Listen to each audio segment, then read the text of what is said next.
चलो ये तो समझ गए, लेकिन उन मिस्टेक्स का क्या जिनके बारे में मेंशन किया था? सो फार आपने जाना कि कौन सी चीजों का आपको ध्यान रखना होगा। अब हम बात करेंगे किन चीजों का अवॉइड करना है।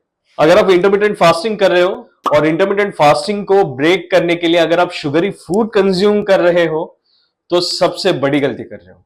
शुगरी फूड ऑप्शंस में आते हैं आपके bread, biscuit, pastries and sugary drinks. In drinks में होता क्या है कि शुगर कंटेंट हाई होता है। तो आप सोच रहे होंगे कि 0 कैलोरीज वाला हम वेरिएंट इंक्लूड कर सकते हैं अपनी डाइट में, लेकिन आप गलत हो।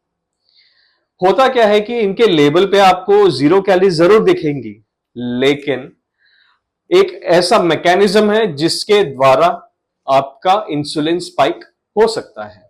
इसके लिए कोई भी या किसी भी तरीके का कार्बोनेटेड ड्रिंक कंज्यूम करना इज एन बैड आइडिया।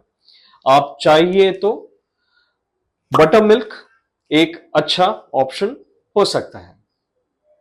अब बात करते हैं ऐसे फूड ऑप्शन की जो एक काफी popular and naturally available source है, लेकिन इसके अराउंड काफी सारे मिथ्स एंड कंट्रोवर्सीज रिवॉल्व करती है, and it's none other than fruits. Fruits is rich of a sugar content called fructose. Fructose क्या करता है, ये मेजरली आपके लीवर को डिलीवर होता है। It replenishes your liver glycogen and hence it is a bad idea to break your fast by consuming fruits. Fruits के अलावा आप बेरीज कंज्यूम कर सकते हो। Berries are really good source of antioxidants. जब भी हम फ्रूट्स के बारे में बात करते हैं या कोई भी फूड ऑप्शंस के बारे में बात करते हैं तो एक पैरामीटर या फिर एक फैसेट बिल्कुल दिमाग में आता है, एंड वो है glycaemic load and glycaemic index. इसके लिए हम एक डेडिकेटेड वीडियो बनाएंगे। एंड अगला और सबसे बड़ा मिस्टेक लोग करते हैं इंटरमिटेंट फास्टिंग के दौरान कि फास्टिंग विंडो खत्म होने के बाद वो सरप्लस कैलोरीज कंज्यूम कर लेते हैं। जस्ट बिकॉज आप फास्टिंग कर रहे हो इसका ये मतलब नहीं बनता कि आप हद से ज्यादा कैलोरीज कंज्यूम कर लो। Just to simplify, intermittent fasting एक सप्लीमेंट के तौर पे काम करता है। मान लीजिए आपने अपने दिमाग में एक गोल को सेट करके आपने अपना मैक्रोन्यूट्रिएंट्स कंजम्पशन का टेबल बना लिया है, जिसके अनुसार आपका एवरेज कैलोरी कंजम्पशन हो सकता है अराउंड 1600 या फिर 1800 किलो कैलोरीज। फिर बारी आती है इंटरमिटेंट फास्टिंग की।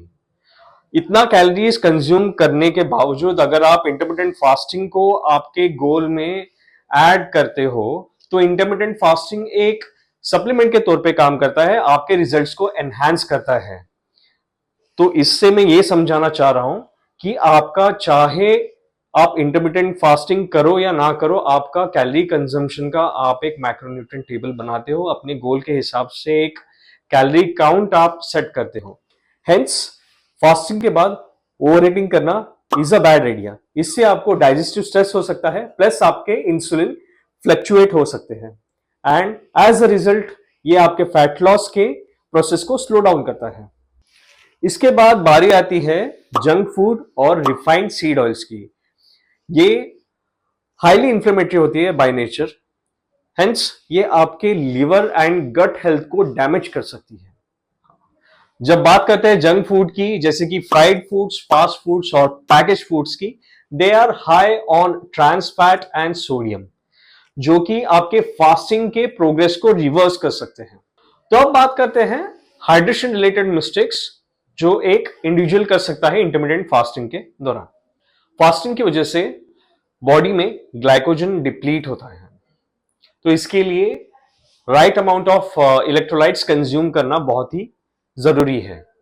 इलेक्ट्रोलाइट्स में आएंगे जैसे कि आपके पोटेशियम, सोडियम और मैग्नीशियम, लेकिन इसमें कैच है, आप फास्टिंग विंडो में सिर्फ पोटेशियम एंड सोडियम कंज्यूम कर सकते हैं, लेकिन ध्यान रहे कि पोटेशियम और सोडियम का कंजम्पशन का आपको अमाउंट रखना है ऐसे।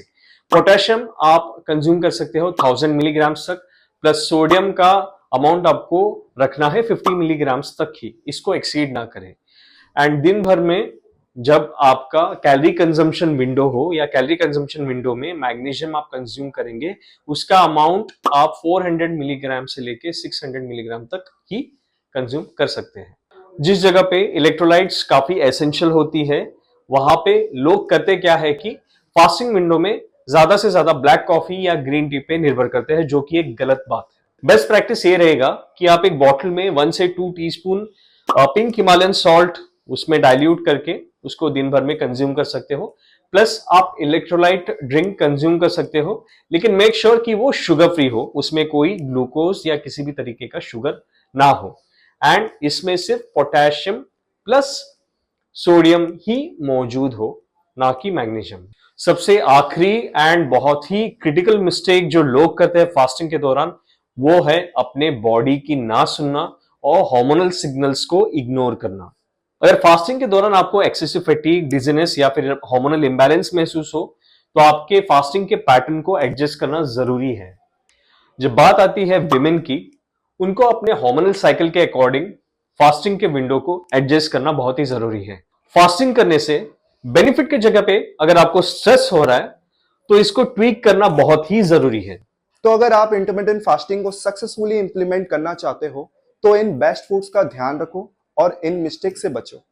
फास्टिंग का पूरा इंपैक्ट सिर्फ फास्टिंग विंडो पे नहीं, आप क्या खाते हो इस पे भी डिपेंड करता है। अब आप बताओ, आपका फेवरेट फास्टिंग मील क्या है और क्या आपने इनमें से कोई मिस्टेक्स की है?